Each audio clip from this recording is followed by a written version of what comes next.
আমিও নেই। আমরা দিল্লি নই, আমরা পিন্ডি নই, আমরা বাংলাদেশ। কিন্তু এখানে আমার একটা বেদনা আছে।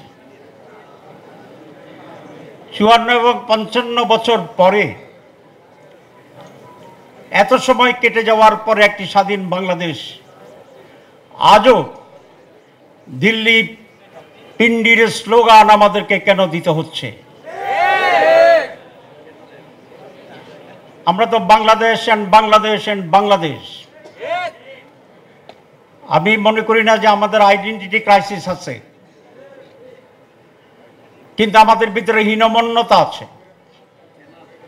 যুবকেরা সেই হীনমন্যতাকে ধুয়ে মুছে বঙ্গোপসাগরে শুধু নয়, প্যাসিফিক পর্যন্ত এটাকে ফেলে দিতে হবে, ছুড়ে দিতে হবে।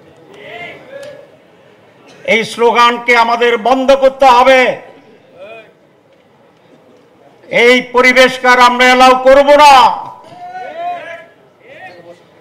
এর কারণ এদের রাজনৈতিক সংকট, আমাদের নেতৃত্বের সংকট।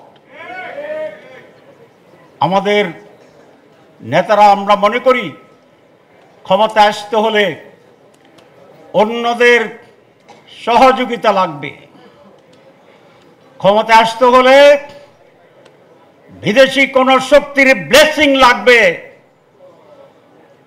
এই যে ইনফিনিটি কমপ্লেক্সিটি, এটাই আমাদেরকে স্বাধীন হতে দিচ্ছে না। তোমরা যুবক,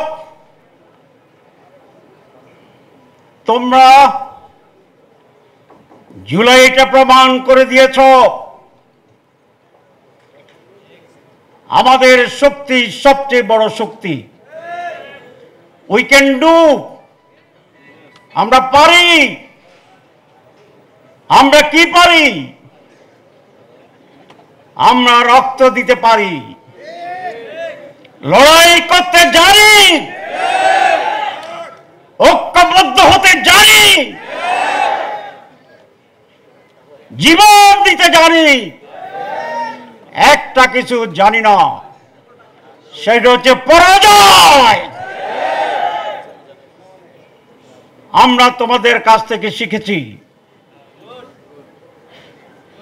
এই ধারার রাজনীতিকে দলীয় ভিত্তিতে নয়, জাতীয় ভিত্তিতে অক্ষুণ্ণ রাখতে হবে। আমরা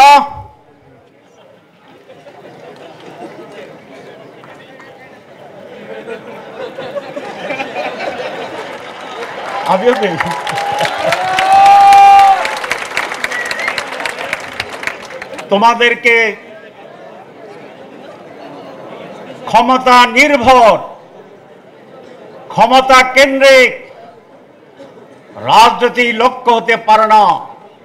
দেশ, আদর্শ, গণতন্ত্র, স্বাধীনতা, উন্নত বাংলাদেশ, ইন্টারন্যাশনাল স্ট্যান্ডার্ড এডুকেশন, ভ্রাতৃত্ব, এই হবে আমাদের রাজনীতি ভবিষ্যতের।